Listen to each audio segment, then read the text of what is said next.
I guess I'll just open it to the floor for any questions. If you can put up your hand would be good. I was just wondering if, because you've worked right across the country and you've seen a range of different types of approaches to freshwater health, if you have an idea, oh thank you, whether or not you can give us any indication of what works. So in your observations of where you see kind of well-being existing in freshwater systems, what are the characteristics of the council approaches and of the community approaches that have contributed to the well-being? So what are some of the things that we might be able to do here to result in more well-being for our waterways? Is to come along to meetings like this, to set up care groups and to be annoying the hell out of the council the whole time and ringing them up and saying, I can see this happening here, I'm not happy about this. You know, so many times I work with scientists from councils and they're so frustrated because they get no support from the council because the only people that are lobbying and banging on the door of the councillors are the people that are making money out of running down the rivers, and so they have a very warped view of what the community wants. So it's really important that the community value what's important to them and let people know, you know, what that is. So your second question was about the sediment. Okay, so inappropriate land use is just the simplest thing. Steep country that should never have been cleared, that has been cleared, and that should be allowed to revert or be put into forestry or to not, you know, to be protected as much as you can, so that it's not, you don't just go, oh, nature threw us a curveball when a big heavy rainfall event comes and everything falls into the river. That you farm or you set the land use up for that worst situation, knowing that weather extremes are going to be more and more now, and you make sure. So when it comes to forestry, you have to make sure that you protect those riparian areas and not forest to the edge of the streams and all that kind of thing that I see so much of. So I think that it's crucial to keep the trees on the land, and if the only way you can do that is production forestry, then you have to make sure that you keep well clear of the streams and you don't drag the logs over the streams and all of those things that we know full well protect the stream banks from the sediment from getting in there. Hello, when you talk about distances from streams and that with planting, like obviously a buffer zone, yeah. Is there like a distance that you have in mind? Basically, if you think of it as the more you can have, the better. You know, obviously, but then there's a point where it doesn't gain much after that. There's a whole lot of protocols that do exist, and so there is guidelines that you can use depending on the type of stream that you have. So I can't give you a set rule, but there is material where that's been done and you can do it. The main thing is, depending on what the issue is, so the sort of the distance, but also the vegetation that's in there as well is important. So if you've got, you know, thick carex and thick low plants close to the water, then they will do a lot more filtering out than if you had big trees near the water, which will do virtually no filtering and water can run off, but they do have strong roots. So it's width, but it's also the type of vegetation that's in there that's important. I wanted to ask you about those protocols that you just mentioned, because I actually want to speak on behalf of my other iwi hat, which is Wakarara or Ngāti Pro. And we have a forestry neighbour who is going to harvest shortly, probably in the next 2 years. And some of our streams that come from our protected land that we protected many years ago are going to come through this forest and then down into the Hikawai River. What would you suggest that we put to the forestry company when they do harvest would be a buffer zone through the two main streams, about 3 kilometres in all? It kind of depends on how big the stream is, but keeping making the slash in a row, you know, keeping well back from the stream and laying the slash parallel to the stream can have great, you know, protection effects. But the Forest Stewardship Council and the Green kind of ticks that they get for their forestry practice have really strong guidelines and give them good guidance if they do follow them up. And it's I guess in my experience, it's a matter of having somebody there keeping an eye on them to make sure that they'll do it, because like all of us, if no one's watching, we'll sweep something under the carpet, you know. So I think that it's both having the protocols and making sure that they keep to it as well is really crucial for protecting the streams. I guess my question really, we're a relatively not wealthy region compared with others, and we have a relatively low rating base. How could we afford to clean up our rivers along the lines of what you're suggesting? The most important thing with cleaning up rivers is not to clean them up, is to stop putting stuff into them. So I don't think it's necessarily expensive. There's so much evidence that doing less, and I'm talking from most of my experience in dairy farming here that we've been working on, is that the farms that run the same size farm with less cows on it and less inputs makes more profit than the farm that's being pushed really hard and maximising production. And so often it's a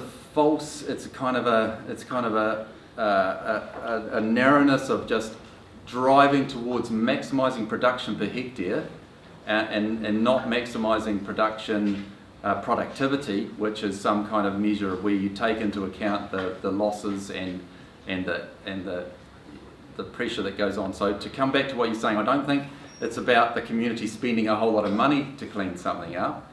It's about sensible use of the land so that you don't have to clean it up is much more the way I'm thinking. So restricting intensification. Don't allow more dairy farms because it's going to have negative effects. That kind of approach. And basically, talking about the long-term environmental impact that the sewage discharges are having in respects to the river and it flowing out into the sea.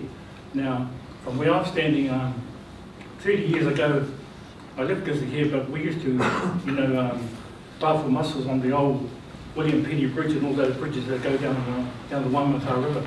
Now, I've come back 35 years later, and it seems to be that nothing's been addressed in terms of how you're going to clean up that mess. And because I come from that Ngaitamanui Rohe, I've seen an aerial shot of how the sea looks, and it looks as though that the sewage pollution and all those things that you talk about, I feel that the council is sort of not doing its responsibilities in managing that influence.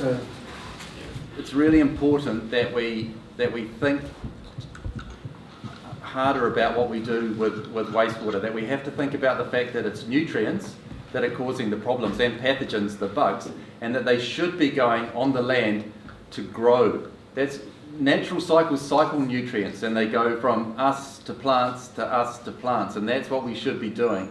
And I've seen so many examples from around the world with constructed wetlands or land-based sewage treatment that would solve the problem of the nutrients and the pathogens. It appears more expensive in the first place when you're talking about doing it, but again, it's not. If you think ahead and you spend a bit more money now, and it's going to save you money in the future, because once it's set up, then you've got it going, and then it's valuable to the whole community, because then you can start getting back into getting kai from the river again. And it pays off, for future generations as well. Sometimes, I know people have said to me, that you're putting an unfair load on future generations to expect them to pay now. So the council borrows a whole lot of money to upgrade something, and then the future generations have to pay for it. But you don't spend the money, and the future generations have to pay for it in destroyed environment. And I would rather be in hock to the bank than to the environment, because banks fall over and all that kind of thing, and they can chase me, but we have to live. And so that's why I think it's much more important to think about that ecological debt is more scary than the economic debt. So rivers are contaminated anyway, whether it's from our local sewage or whatever, just from the runoff from the land. how do we repair that? How do we repair what's happening upstream that affects everything downstream in the way, because we don't have a heavy dairy industry here at all, but there is obviously huge influences that are affecting our riverways. So how do we repair that? Planting up the rivers is what we have to do. If stock couldn't get access and the rivers had riparian, strips that would filter out that runoff and take it up before it got into the river, then, there's plenty of examples where you plant up a catchment and that's the end of your pathogen problem, So you've got to get the town stuff out, but you also have to fence off the rivers to achieve that. And that's the thing for any river cleanup. It's got to be the whole catchment. You can't start at the bottom. You've got to start at the top and then win that way. Yep. We're hearing a lot about land use. We had the Land and Water Forum, and then we talk about fresh water. They're not actually separate, they're actually connected. So here in Gisborne we're talking about a freshwater plan on its own, standing alone. Can you tell us something whether that's such a good thing to be doing? They have to go together, but I don't know how they. You can take two separate plans, I guess, and make them interact. But really, yeah, you're bang on. It's the land first. Yeah. And I think Jeff will talk quite a bit because there is a strong focus on integration in that freshwater plan. And Jean, perhaps Jean, last question. I just wanted to clarify, because the Parliamentary Commissioner for the Environment's report on water quality and land use last year, which broke down by regions, predicted, and are you familiar with the LEARNS modeling? Okay. Yeah. She used LEARNS modeling, or her team did, and she predicted that by 2020 compared to 2008, we would have an increase from 600 hectares of dairy farms to 4,500 by 2020, 4,500 hectares. And she noted that nationally, the predictions of their LEARNS modeling regarding dairy expansion was about on target, including in this area. That's a 93% increase. So your comment earlier, I heard you say, was it's not a good idea to go down this route?